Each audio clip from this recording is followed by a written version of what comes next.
Pepe ve osnove juda, meč v rokah držati zna. Poje, pleše in začuda ročne spretnosti ima. Ja, pa na citre zna zaigrat mađarsko himno in z baletom se ukvarja in preplezal je na Mount Everest. Mount Everesta pa res nisem osvojil. Čeprav sem se zelo izkazal v plezanju.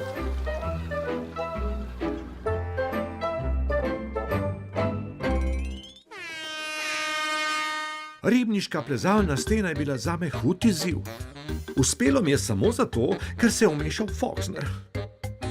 Še zdaj me malo zaskeli rit, ko se spomnim njegovega nesramnega ugriza. Še bolj pa padca v globino. Vsi padci so zakončali srečno in brez poškodb. In ni pomembno, kolikokrat padeš, temveč da se znaš vedno znova pobrati in opraviti z izzivi. Kdo bi si mislil, da je vrtenje mažoretne palice lahko nevaren izziv? Še posebej za Foxnerja. Morali smo ga oživljati, nesrečneža. No, tudi z menoj ni bilo dosti bolje. Ko pa sem prišel k sebi, sem se spremenil v mažoretko. Z otroki iz Ribnice smo res postali veliki prijatelji. In kdo ima take prijatelje, kakor Dudu, ni nikoli sam.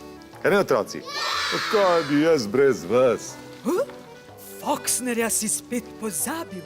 Tvoj prijatelj sem se ve. In čeprav me boš še rabil, jezno zdaj grem proč. Adje. Ne odhajajte, Fox.